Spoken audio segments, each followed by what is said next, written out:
Logo após a internação, o médico diante de mim disse sem pedir licença que o hospital não havia ligado para os pais do meu marido. Eu me sentei na beirada da cama, o soro ainda pingando, o quarto cheirando a álcool e desinfetante. E o monitor ao lado da cabeceira fazia um zumbido constante que lembrava que o tempo não parava para o que importava. Na mesa, a lauda de internação jazia com o carimbo vermelho, e no meu bolso direito, o celular vibrava cada vez que entrava uma mensagem de alguém que não deveria estar exigindo explicação. Do outro lado, a tela do meu celular mostrava uma foto do aeroporto que eu tinha tirado há dias, agora encaixada ali como prova de uma história que eu não reconhecia. Eu ouvi o registro gravado pela recepcionista, frases interrompidas entre uma confirmação e outra, e percebi pela primeira vez com clareza que alguém não tinha contado tudo. Se não havia contato com a família, quem falava em meu nome? A pergunta ficou ali, cravada. A repetição do procedimento, o mesmo em cada relatório, o mesmo silêncio entre serviços. Tudo indicava que alguém decidira encobrir fatos para proteger uma versão que não era minha. A foto da viagem permanecia cravada na tela. O áudio insistia no fundo. A lauda de internação marcava o início de uma narrativa que já não me pertencia. A meu ver, a falha de comunicação não era um deslize técnico. Era peça de um quebra-cabeça que eu ainda não tinha conseguido montar. A reputação, não a verdade, parecia ser o eixo daquilo tudo. Não vou esconder.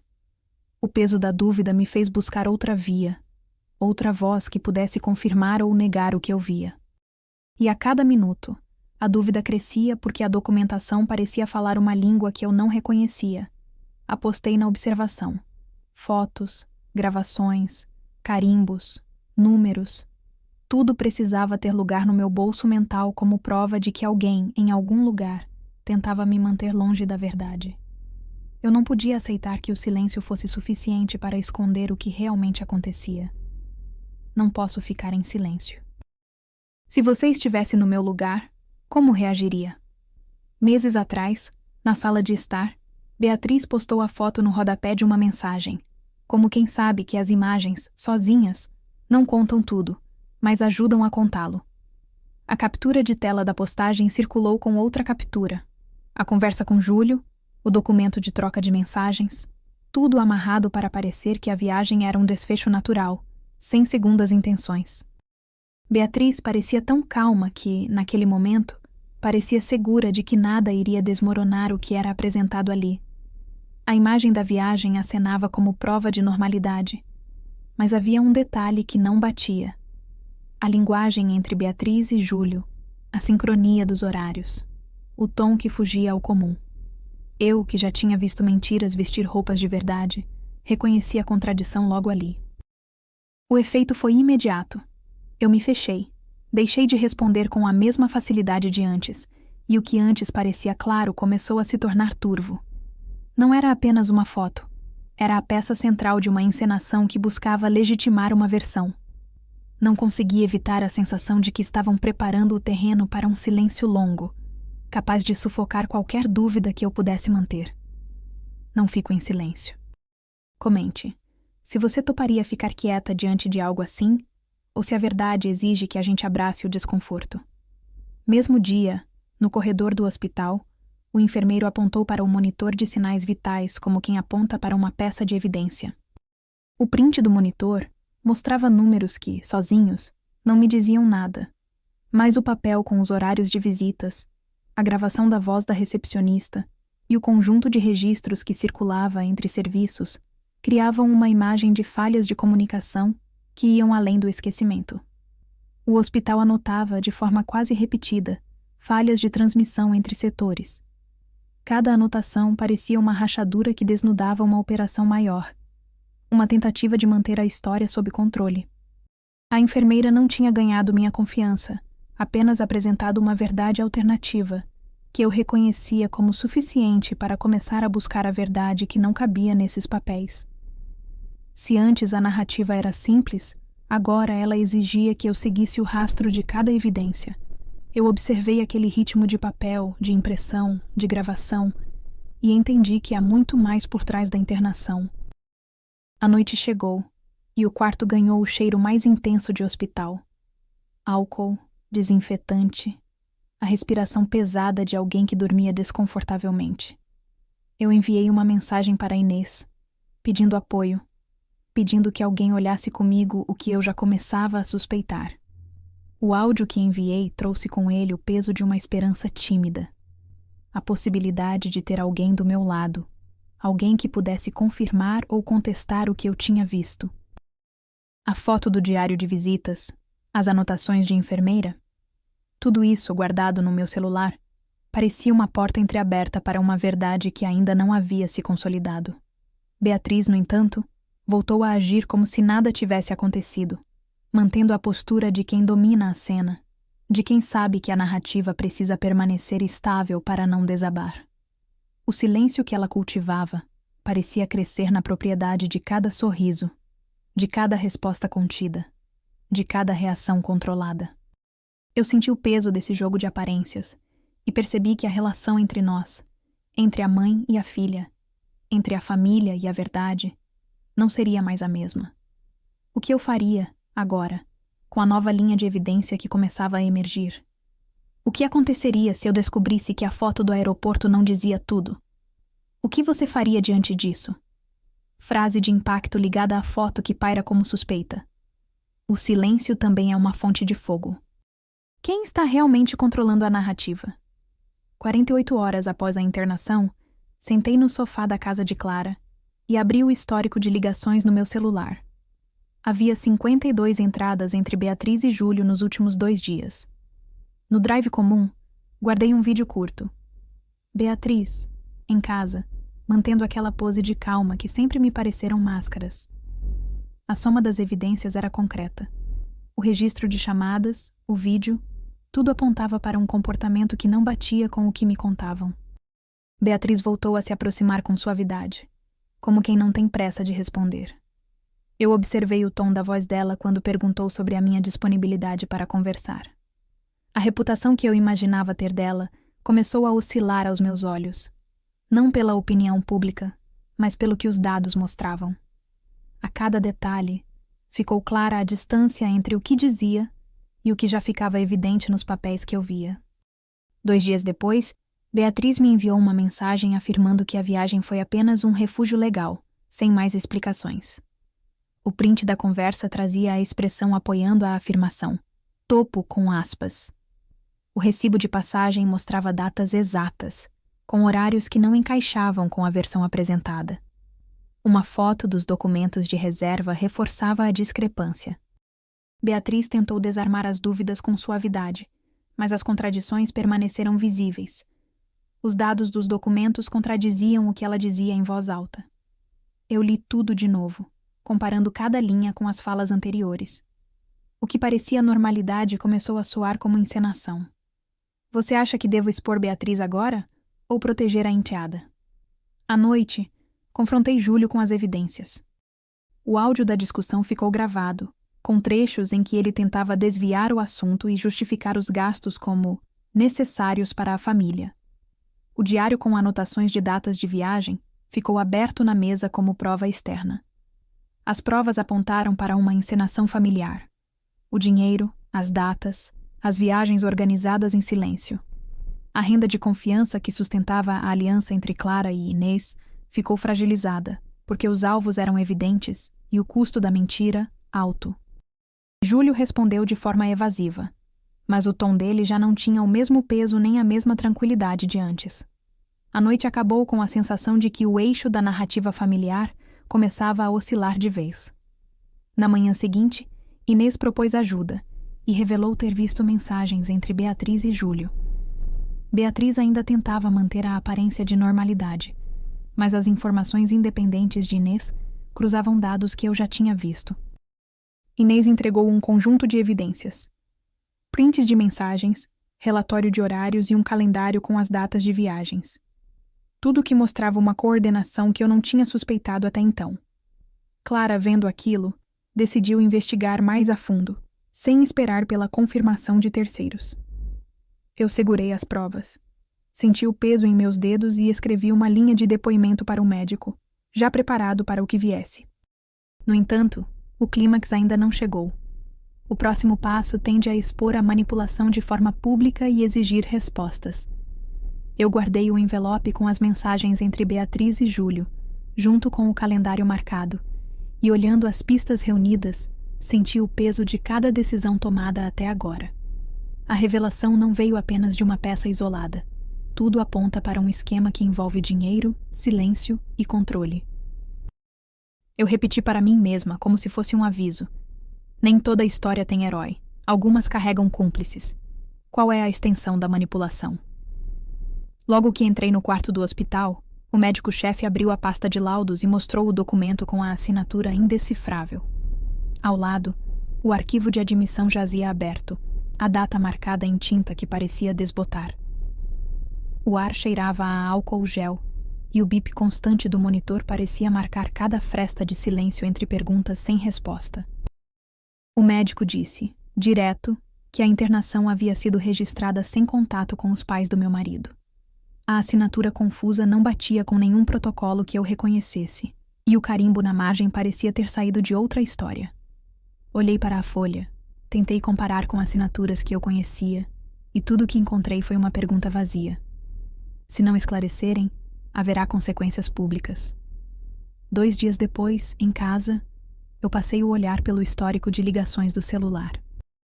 Havia 52 entradas para Beatriz durante a internação. Beatriz respondeu com um tom suave na tela, como quem tenta não entregar nada, mas as palavras não batiam com o que eu via nos arquivos oficiais.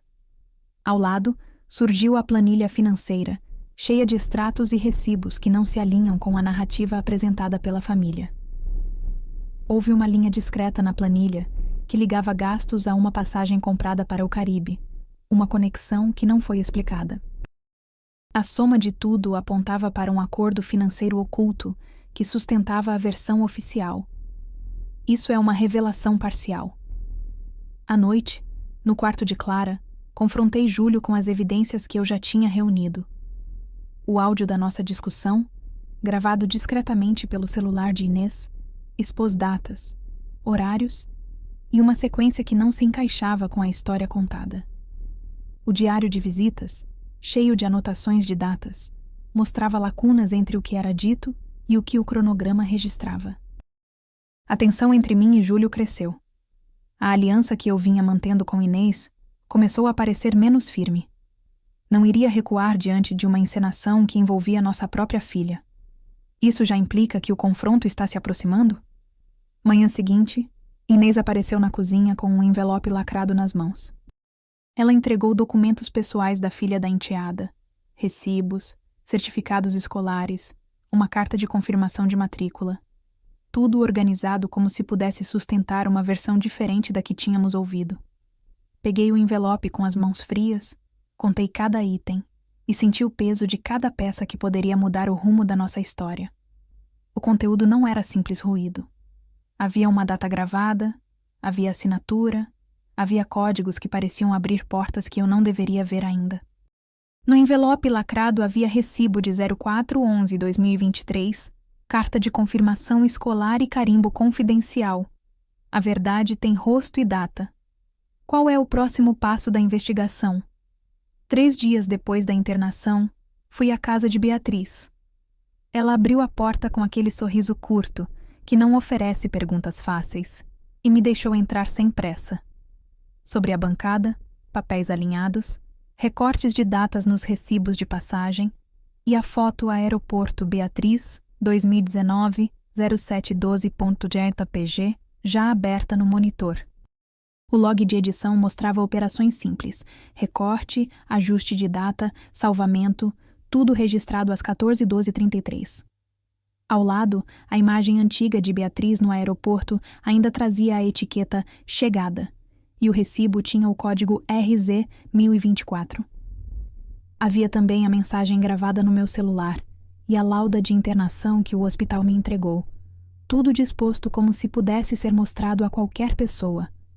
Aquilo não era apenas correção de documentos, era uma encenação planejada para sustentar uma narrativa. Revelação parcial. Beatriz tenta encobrir uma ligação com o Caribe, e cada ajuste confirma uma montagem mais ampla do que foi dito. Naquela noite, na sala de Clara, peguei o relógio da viagem e cotejei os fusos horários. A diferença entre o Brasil e o Caribe não batia com o que Beatriz dizia. Tirei capturas da tela do fuso, juntei com o extrato de chamadas e com a planilha de cronograma que ela enviara com aquela pressa típica. Os horários não se encaixavam. A data de retorno aparecia depois da internação.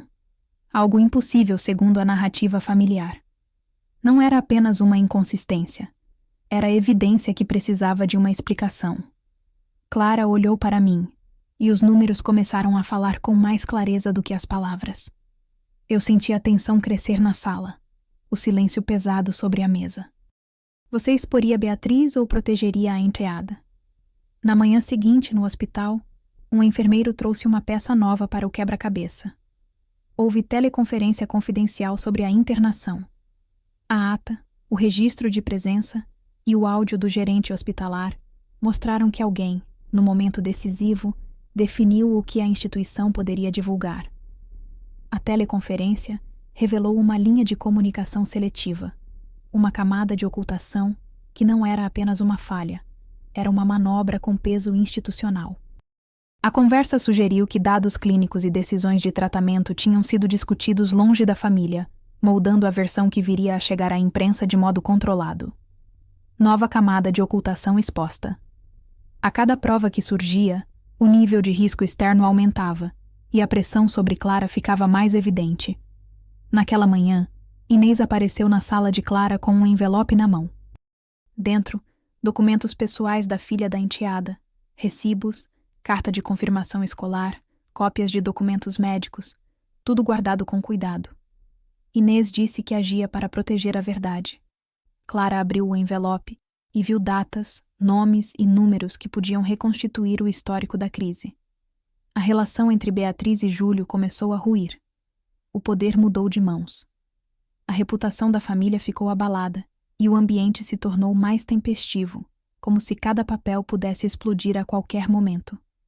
O próximo passo era claro. A verdade precisava sair de dentro do papel. Nem toda história tem herói. Algumas carregam cúmplices. Qual é a extensão da manipulação? Uma semana após a reunião na empresa da família, entrei na sala de reuniões improvisada, que ainda cheirava a coffee e a planilha antiga. Júlio abriu a pasta com 3 abas reluzentes e começou a falar como quem lê resultados de mercado. Em cima da mesa, 2 extratos bancários, um contrato de dívida, uma planilha de lucro e um e-mail de confirmação destacado. O extrato trazia o código 3 de 8,49EX, a data marcada e o saldo que não batia com o que ele vinha repetindo. O contrato mostrava uma assinatura legível, com data de 12/08/2021 e uma cláusula que dava margem para cobrança via hospital. A planilha, com rubricas de serviços, sugeria fluxo que não condiz com a narrativa pública. O e-mail dizia confirmação de pagamento e tinha o assunto em negrito. Tudo aquilo parecia a ponta de um iceberg que eles vinham empurrando para baixo da cortina. Eu respirei fundo e tipiei no celular. Guardei cada código, cada data, cada pequena discrepância. Júlio fechou a pasta com um ruído seco. A sala ficou menor na minha cabeça. Beatriz, na outra ponta da sala, cruzou os braços e não comentou nada. A partir dali, meu poder não era mais a palavra da casa, era o que eu conseguisse provar. 2 dias depois, voltei para a casa de Inês, porque precisava entender o que Beatriz fazia em silêncio, quando todos fingiam normalidade. A frase de Beatriz tinha o tom de cuidado demais, mas as atitudes dela falavam alto. Ela enviou mensagens que pareciam tentativas de acalmar, mas tinham o objetivo oposto. Eu revisava o histórico de ligações quando encontrei o print da conversa entre Beatriz e o advogado, e uma carta confidencial anotada no documento anexo. Fiquei com a impressão de que havia uma estratégia de encenação por trás de cada gesto. Na tela, Beatriz aparecia como alguém que não falava, mas que movia peças que eu não enxergava. Ao lado, o recibo de passagem e uma foto de documentos de reserva reforçavam a ideia de que a viagem tinha outra função. A cada elemento que surgia, eu fechava mais meu círculo de dúvidas. Não havia mais espaço para acreditar apenas no que a família dizia. Não era apenas o silêncio. Eram as faltas de transparência, os segredos que se repetiam como uma partitura. E a sensação de que Beatriz ainda poderia estar mais envolvida do que parecia era real. Naquela noite, voltei para o quarto com o caderno aberto e comecei a redigir um depoimento para o médico, pensando em registrar o que eu sabia com minhas próprias palavras antes que as peças trocassem de posição. Escrevi que a internação não havia sido apenas um procedimento médico. Escrevi que eu precisava que tudo ficasse registrado, mesmo que a minha voz parecesse pequena diante dos números e dos nomes que apareciam nas planilhas. Junto do rascunho, deixei uma gravação de voz que capturei discretamente na sala de visitas, apenas para ter registrado o tom das falas que insistiam em justificar o injustificável. Meus dedos tremiam um pouco ao terminar o parágrafo final, mas o peso das datas, dos papéis e do que ainda poderia surgir me disse que eu não podia parar. À noite, o silêncio ficou mais duro, o silêncio que empurra para frente e não deixa perguntas sem resposta. Na manhã seguinte, caminhei até a frente do hospital com a lista de perguntas que não cabiam dentro de mim. Por que aquela teleconferência clínica? Quem participou? Que decisões ficaram sob sigilo? E por que a assinatura no laudo não parecia legítima? Eu apresentei a uma funcionária a minha insistência por transparência e recebi a ata da teleconferência, o registro de presença e o áudio do gerente hospitalar. O encontro com o Dr. Lucas Sampaio foi direto. Eu o enfrentei com as evidências. Mostrei o relatório de inconsistências, a planilha de cronograma e a planilha de horários. Ele manteve o rosto impassível, mas o modo como olhou para o lado deixou claro que a coisa não era simples. Saí com o coração pesado, mas com a certeza de que aquele momento era a abertura de uma janela. O que era segredo precisava sair para o mundo. Ao longo da manhã, Inês entregou uma nova pista que desestabilizava ainda mais a rede de proteção em volta da internação. Ela trouxe para mim uma pasta com documentos pessoais da filha da enteada, envelopes lacrados e uma carta de confirmação escolar. Não era apenas uma peça de controle. Era uma peça de prova de que havia alguém organizado para manter a narrativa em uma linha que não correspondia à verdade. O clima na casa ficou carregado, com Beatriz evitando meu olhar e Júlio tentando responder de maneira evasiva. Eu, porém, comecei a entender que a reputação que ele protegia não era minha, e sim uma fachada. A cada descoberta, a minha decisão de seguir adiante ficou mais firme, mesmo que isso custasse a tranquilidade da família. E foi nesse acúmulo de evidências que a investigação ganhou nomes próprios, datas, contratos e testemunhas que não podiam ser ignoradas. Agora, diante da imagem que paira sobre tudo, a foto do aeroporto que todos tomaram como prova de paz, algo diferente apareceu. A foto do aeroporto não é o que parece. Carrega a assinatura digital de Beatriz e logs de edição no servidor da agência que trabalha com a família. O silêncio também é uma fonte de fogo. Quem está realmente controlando a narrativa? Agora eu abri o arquivo da instituição financeira. O acesso chegou por meio do protocolo de compliance. Eu não pude evitar imaginar o que veria. Os extratos aparecem com datas que não batem com o que eu já tinha visto nos papéis da casa. Os logs de acesso indicam tentativas vindas de IPs estranhos, em horários diferentes, tudo registrado, tudo pronto para ser mostrado. Tirei uma foto da tela para manter a prova sob meu controle. O pedido formal de acesso aos dados foi anexado, com carimbo e assinatura que eu mesmo confirmei na hora. As anotações de auditoria marcam divergências gritantes entre o que a família diz e o que a instituição sabe. Isso não é ruído. É uma nova peça do quebra-cabeça que não depende do que já foi contado. Meu pulso se acalma por um segundo e volta a acelerar. Eu leio cada linha como se pudesse cruzar o FAT com a minha vontade de verdade. 2 dias depois, no estúdio de Inês, a verdade começou a ganhar peso concreto. Ela me mostrou a tela de edição, e eu vi Beatriz editar a foto do aeroporto com a precisão de quem sabe o que está fazendo.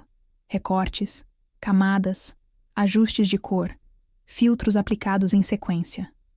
O registro de cada movimento na ferramenta de edição comprovava que a imagem não era espontânea, era fabricada para parecer paz. A captura de tela servia como prova direta de manipulação. Inês não disse mais nada, apenas apontou o arquivo e a sequência de passos. Eu, que sempre desconfiava, senti a primeira fagulha de que Beatriz não está apenas enganando a enteada, está gerenciando a narrativa para além do que o olho vê.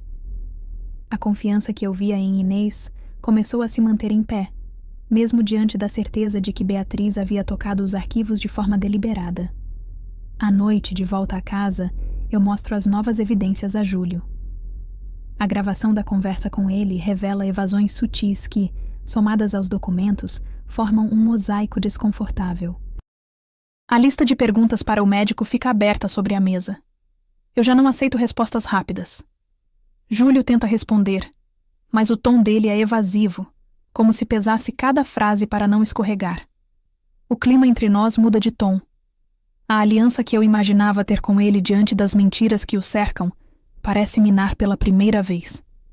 Ele fala baixo, diz que entende a minha dor, mas não assume o que eu já sei, que há um encobrimento em curso. O silêncio entre nós, antes cúmplice, se transforma em tensão pública, e eu, que pensava estar sozinha, começo a sentir que outras vozes podem confirmar minhas suspeitas. Amanhã, na quadra próxima ao hospital, Inês e eu marcamos um encontro com um jornalista independente. Preparamos uma linha de ataque que não é uma denúncia vazia. Uma nota de entrevista, uma gravação de áudio e um panfleto de denúncia. Eu sinto a pressão de expor tudo, mas também a responsabilidade de não transformar Beatriz em apenas mais um vilão de novela familiar. A presença do jornalista traz um peso novo. A imprensa pode amplificar o que hoje parece apenas uma confusão interna, mas pode salvar a enteada se a verdade ganhar voz pública. Enquanto isso, sigo juntando os pedaços, mensagens, horários, planilhas, contratos. Cada peça que aparece me diz que não há lugar para fingimento na minha casa. A cada passo, a crise se aproxima de um ponto sem retorno, e eu preciso manter o rumo sem perder a sanidade. O confronto está armado. A acusação já não cabe apenas entre nós. Ela respira fora das paredes. Você acha que eu devo expor Beatriz ou proteger a enteada?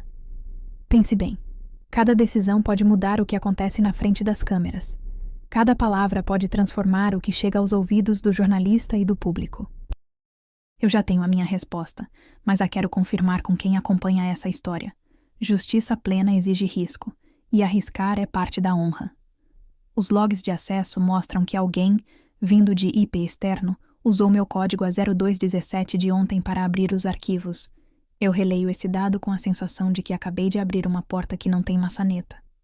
Eu digo em voz baixa: verdade não é foto, é prova robusta. O jornalista vai publicar? Agora eu estava no escritório de Adriano quando chegou o relatório da auditoria externa. Pedi auditoria externa para ver o que realmente estava acontecendo por trás da internação de Beatriz.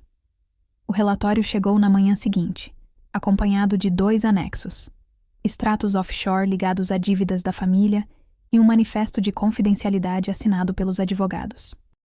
A leitura não tolerou ambiguidades, números que não batiam com o que foi dito e assinaturas que pareciam contestáveis. O parecer independente traçou um quadro novo. Quem define a história não é quem viveu o episódio.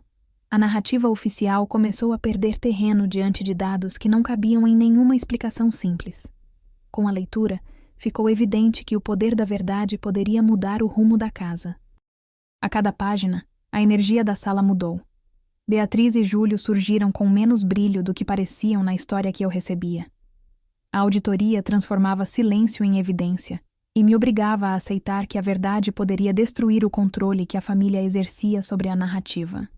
Os anexos traziam carimbos oficiais e horários de envio que batiam com entradas do hospital, e eu percebi que cada número carregava uma história própria.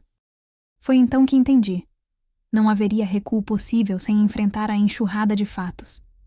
3 dias depois, na cafeteria da cidade, Beatriz me evitou. Ela desviou o olhar, trocando mensagens rápidas no grupo da família com um tom cortante. Logs de chat mostraram frases curtas que tentavam negar a gravidade, enquanto uma foto de viagem publicada no feed parecia alívio fabricado. Júlio, em particular, enviou uma resposta evasiva por mensagem, dizendo que tudo era complexo e que havia razões técnicas, mas sem explicar. Diante disso, eu precisei agir com clareza. Exigir transparência não era opção, era necessidade. Diga se você ficaria ao meu lado diante dessa verdade.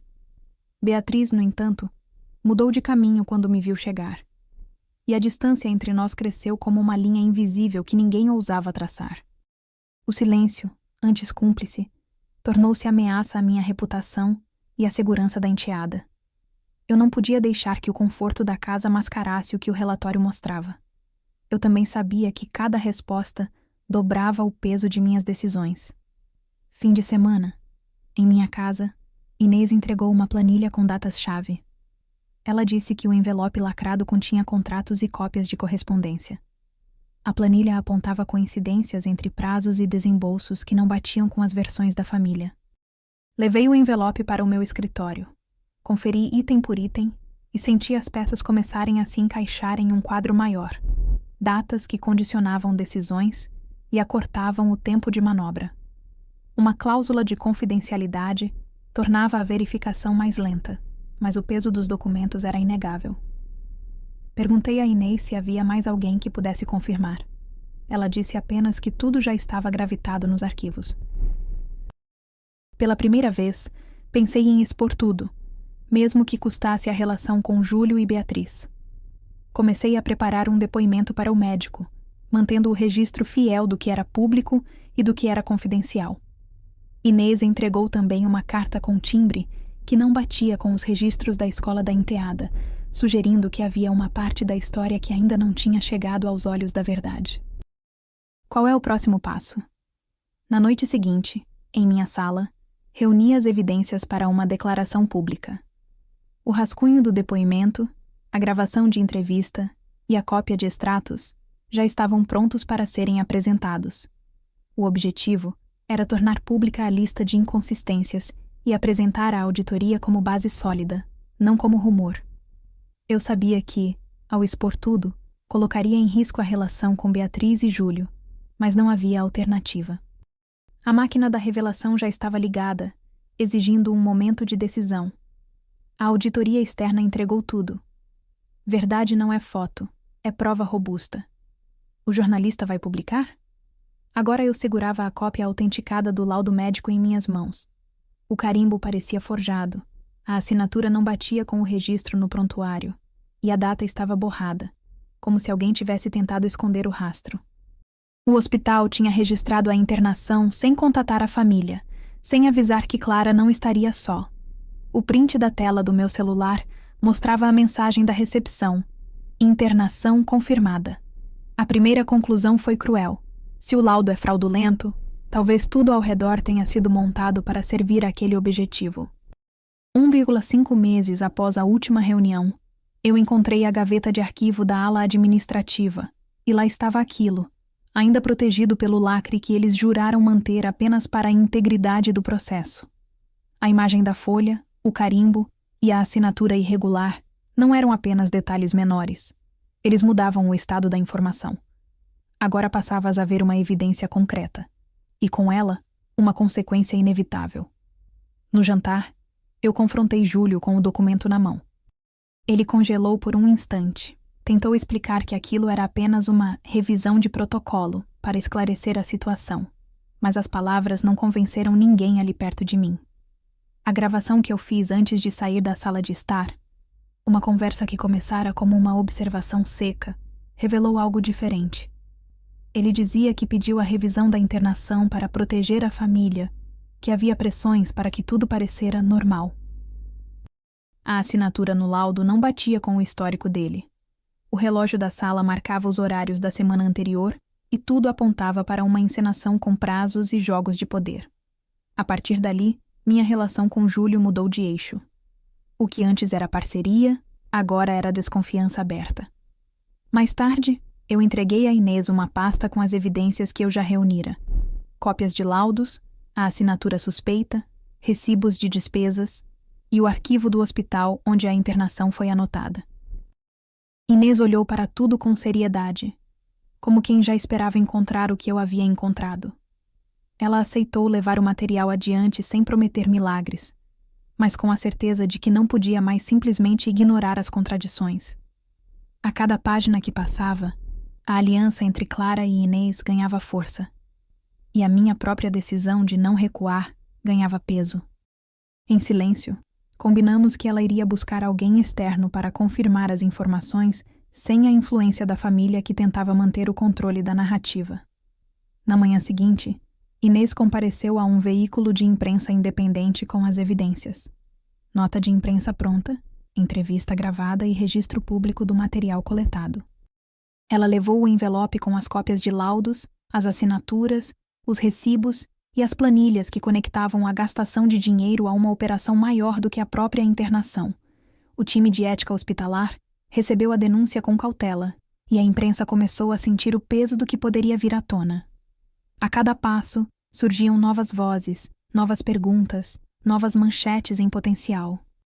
O que parecia um caso local de erro médico começava a ganhar contorno público, e o hospital inteiro entrava no mapa de um escrutínio que não iria mais se encerrar ali. Quando a verdade sai do papel, tudo muda. Qual será o peso das escolhas de Clara? Um mês depois do que aconteceu, a sessão no tribunal da cidade começa pesada. Clara entra carregando uma pasta translúcida, respira fundo e coloca à mostra cópia do depoimento. Ela lê em voz firme a parte escrita do que disse ao médico, mostra o vídeo do depoimento aos presentes e entrega a carta de defesa anexada aos autos. O juiz passa as mãos pelos papéis, desvia o olhar para Beatriz, que evita encarar a sala, e Júlio segura o cinto com força. O público observa com silêncio contido. Alguns jornalistas ergem caderninhos para anotar cada frase. A enfermeira que apareceu na gravação confirma que houve teleconferência entre a gestão clínica e a família na semana da internação. A confirmação bate como martelo. Há falhas de comunicação em jogo. A cada detalhe exibido, a pressão aumenta sobre o hospital, sobre a casa, sobre tudo que era considerado normal. A leitura dos documentos deixa claro que algo foi encoberto. A verdade, finalmente, começa a ganhar peso de prova. Revelação parcial. Beatriz recebe o impacto do que ficou exposto. Foi apresentada uma solução para que não houvesse um colapso público imediato. Beatriz sobe ao palco durante a pausa de uma assembleia de representantes da empresa da família. Toma a palavra e tenta amortecer o impacto com desculpas cuidadosas. Ela admite que houve decisões direcionadas para preservar a imagem e que parte da viagem foi tratada como se fosse apenas um refúgio técnico, não uma condição real de tratamento. Entre prints da conversa, recibos de passagem e uma fileira de documentos reservados, fica evidente que houve uma tentativa de alinhar versões. O público reage em silêncio. Alguns sussurram que tudo é encenação. Outros veem uma confissão parcial como começo de algo maior. Clara observa a reação de Júlio, que não esconde o constrangimento. Inês, na plateia, permanece com os olhos fixos na Beatriz, avaliando cada palavra. A revelação parcial de Beatriz acelera o desgaste da confiança, e a plateia percebe que não se trata apenas de uma discussão entre familiares, mas de um esquema que envolve dinheiro, tempo e controle. A tensão se instala de vez. Clara, em voz baixa, reúne Beatriz para uma conversa que não pode faltar. No saguão, à madrugada, elas decidem ficar juntas para enfrentar as consequências que surgem agora. Clara diz que não entregará a enteada ao peso de um golpe público, mas que vai acompanhar cada passo da verdade até o fim. Beatriz reage com alívio contido, promete colaborar com todas as informações que puder, e admite que o envelope com dados públicos ainda pode ser usado para esclarecer as coisas, sem impor punições precipitadas à enteada. Elas assinam uma carta de reconciliação, um acordo de cooperação e uma promessa de reparar danos, ainda que isso custe reputação e privacidade. Inês, reunida à distância, confirma o envio de um pacote de documentos que reforça a linha de investigação. Datas-chave, contatos, horários de teleconferência e promessas de transparência futuras. A decisão é tomada, não recuar diante das evidências, avançar para expor o que for necessário para proteger a verdade e a enteada. Decisão irreversível. Naquela madrugada, Clara revisa o que aconteceu. alinhava a próxima etapa com o que já foi provado. Ela guarda em uma gaveta a cópia de depoimento, o vídeo gravado, a carta de defesa, tudo como prova organizada para a próxima etapa. A cada minuto, os laços com Beatriz se fortalecem na ideia de enfrentar o que vem pela frente. Mas o custo é alto. A reputação da família fica sob escrutínio público e a imprensa prometerá cobertura contínua. Clara sabe que a revelação completa ainda não chegou, que há mais peças a serem encaixadas, que qualquer passo pode acionar respostas legais, públicas ou pessoais. E mesmo diante do medo, o compromisso é claro. A verdade precisa ser apresentada com responsabilidade, independentemente do preço. Verdade com responsabilidade, mesmo que custe tudo. Eu abri o álbum de fotos sobre a mesa. Se passaram semanas desde o depoimento público. Reuni cada registro da enteada, fotos, recortes, o vídeo documental pronto para revisão, a carta de perdão escrita para ela. O envelope com a carta ficou no fundo da gaveta da cozinha, carimbado com meu nome. O hospital registrou a internação sem avisar aos pais do marido. O monitor piscava e o enfermeiro falava baixo sobre falhas na comunicação entre serviços. Fotografei cada papel. Lauda de internação, horários de visitas, o registro de chamadas perdidas no meu celular. O silêncio da família ganhou evidência nas mensagens que recebia diariamente. Ao alinhar tudo, ficou claro que o silêncio tem custo. Reputação em jogo. Não havia como desfechar o que ocorreu, mas havia como confirmar cada fato, sem permitir a versão única da família. A internação existiu. Beatriz Lima está envolvida de alguma forma. O que foi escondido começa a aparecer. 2 semanas depois, Beatriz voltou à escola com uma postura firme. Vi o brilho nos olhos quando a professora mostrou o certificado de conclusão. Inês entregou uma carta de apoio de mentores e uma foto da formatura. Beatriz cruzou o pátio, afastou o cabelo da testa e manteve o olhar firme, mesmo com o peito acelerado. Os documentos contrapunham as declarações da família. As planilhas de reserva de viagens e os pagamentos não batiam com as palavras repetidas. A mudança de postura não era acaso. Era uma pista de que a narrativa não cabia mais apenas na repetição. A diferença de tom entre Beatriz e quem a cercava ficou evidente. Minha percepção de poder dentro da casa mudou. Isso, de modo irreversível, alterou a temperatura da convivência. Não recuei. Caminhei com as provas na mão e a verdade na voz. Mês depois, no entanto, a casa ganhou um novo ritmo. Júlio apareceu na sala com outro tom. Assinou o acordo de convivência e participou de uma sessão de mediação com a enteada. A pasta no armário ganhou o relatório de mediação, o acordo de convivência e a carta de compromisso. Tudo ficou disponível para consulta, com a assinatura dele visível. Beatriz olhou para ele com uma mistura de orgulho e cansaço. Inês chegou perto para acompanhar as conversas. O poder na casa começou a se estruturar em torno de regras claras, não de segredos. O diálogo que antes sumia em corredores passou a existir em mesas de jantar. A relação entre Clara e Júlio passou a ter um canal de cobrança mais objetivo. Provas, prazos, consequências. A verdade ganhou um lugar público dentro de casa, ainda que sob vigilância. A tensão se deslocou. Não desapareceu, mas assumiu um formato que permitia avançar sem destruir tudo. Futuro próximo. Uma reunião familiar pública. Eu subi ao palco com Beatriz ao meu lado e apresentei as etapas da verdade. As decisões, os passos para corrigir os rumos, as regras que agora zelaríamos. O vídeo público registrou a fala. O documento de políticas familiares, o pacto de integridade, tudo ficou registrado para consulta futura. Beatriz volta a estudar com foco, apoiada por mentores que assinam cartas de apoio. Inês continua ao meu lado, acompanhando cada prova que sustenta nossa versão dos acontecimentos. Júlio, diante do comitê, aceita a crítica e se compromete a cumprir o acordo de convivência, fortalecendo o eixo entre pai e filha. E eu mostro, com cada documento e cada depoimento, que não há espaço para o truque nem para a omissão. O peso público cresce, sim, mas a casa encontra equilíbrio. Verdade, responsabilidade, cuidado. Verdade com responsabilidade, mesmo que custe tudo.